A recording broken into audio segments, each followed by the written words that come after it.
simple task. And in fact, some would say it's probably too much. Because there is ample evidence from loads of social personality, clinical psychology, that people generally don't like to change. We much prefer to stay the way we are. So this is why it is such an enormous challenge, why climate change really is the challenge of our generation. We know it's happening, but we don't really want to do anything about it. So we really need to look at the reasons why people are not acting in order to understand how we might help people to change. We need to identify what are the real barriers to action on climate change.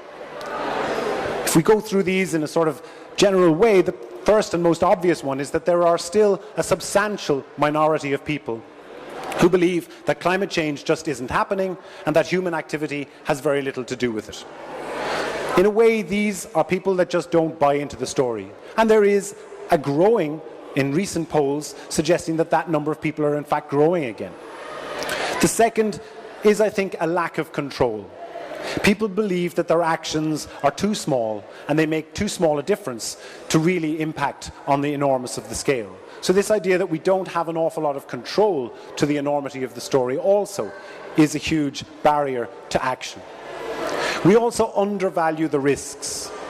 This was identified in a recent study in 18 countries with nearly 3,000 people, where those people, when questioned about climate change, he said, yes, the environment is changing, but it's probably going to happen sometime in the future. The worry about that idea of undervaluing risk or putting risk into the future is that we tend to put things off for another day. And that's a very natural human response to a difficult or changing situation. We also mistrust.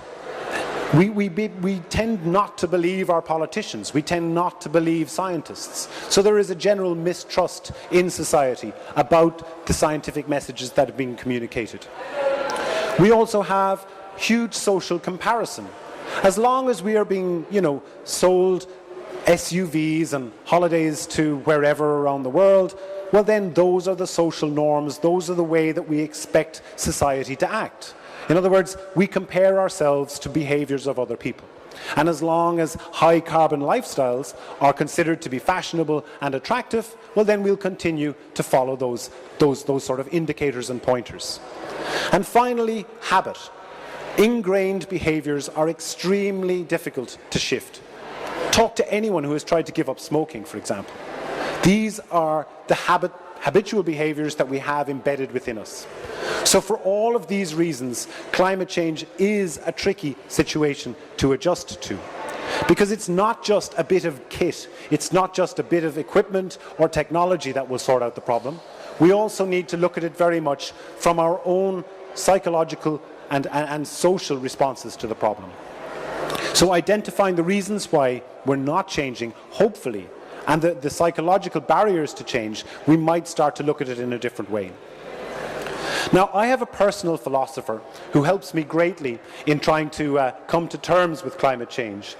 And he basically, I think, gives me some information about the sort of the process of change and why it is so difficult for us to do. So I'll just leave Homer Simpson to explain the principles of change.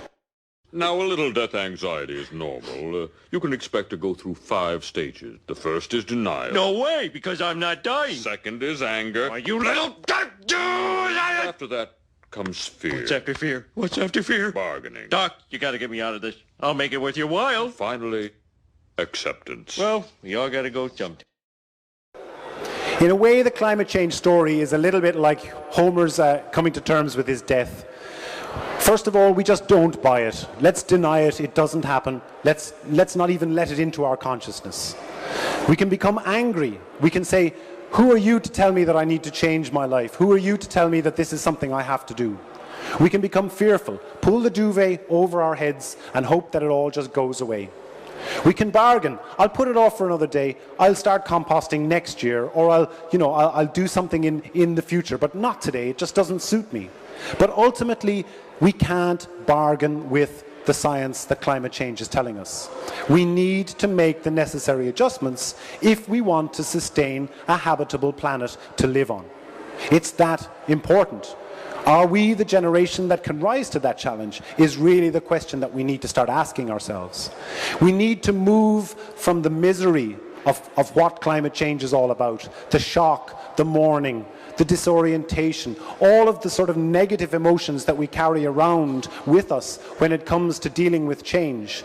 We need to come to a point where we can make a decision, where we can start to search for the new, focus on excitement, redefining our purpose, making internal commitments to change, and radically changing the way that humanity functions on this planet. And this is the challenge of our generation. And certainly, when we look at the evidence on what is there to allow us to change, I think the story of energy is something that really can give us a sense of inspiration. We use 16 trillion watts of energy every year. That is a huge amount of energy, take my word for it. But when we take a look at it in the context of what we receive annually from the sun, it is 1/10,000th of the amount of energy that the sun gives us every year. There are huge quantities of renewable solar energy out there if we just change the way we use energy and the way we produce energy. Even if we see it in the context of those coal reserves that are held in the ground, or the gas or the oil, even those reserves are tiny compared to the amount of solar energy that we receive every year. The adjustment to a low carbon future is our challenge. We are on a stage, we are on a process, whether we like it or not, whereby our climate is changing and our atmosphere is warming. The first thing we need to do is recognize, to acknowledge that we might need to adjust our behavior. Once we acknowledge that, once we actually agree, make a commitment, we need to start to put in place the agreements that allow us to change. So how will we restructure our society to make the necessary adjustments? We need to implement the technologies, not just the bits of equipment, but also the social and psychological responses to the challenge of climate change. And we need to do this before the internal dynamics of the land and the ocean systems make it more difficult to adjust. If we allow 1.5 meters of sea level rise with no planning or structure, we'll be so busy mopping up the mess that we won't do anything about the challenge that we face. Again, is there any evidence to show us that human beings can adjust in a societal way to a structure or new way of doing things? Well, I like to find some positive stories, perhaps, in the story of cigarette smoking in America. And if we take a look at this and the historical reference points across this path, we see that back in the Great Depression, sure enough, the amount of cigarette smoking fell off. That was because people didn't have the money. In a way, that's what's happening to us now with our carbon emissions going down because of the economic downturn. But if things improve again, we're back on the same journey. Smoking, and on up until the first scientific report from the Surgeon General told society that this was not such a good idea. Smoking was bad for your health. It's at this point that we move into the cultural, in a way, communications part of the story. At this time, remember, the Marlboro Man was still on television. We still had our soap stars smoking on the various TV shows. It was cool to smoke. So there was a mixed message. Media was being lobbied by the cigarette companies. You know, there was essentially a cultural confusion. Smoke, look cool, don't smoke and get cancer. We didn't get clear messaging. And this went on for about 20 years until a mass movement occurred.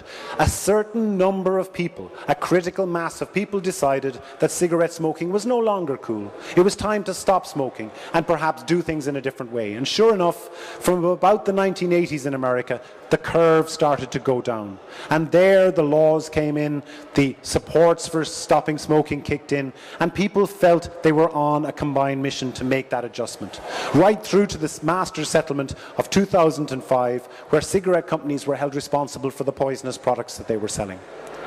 I'm not saying that climate change is going to be as easy as giving up smoking, although some of you in here who may have tried to give up smoking might say, well, that's damn hard as well. But we know that there is a change necessary.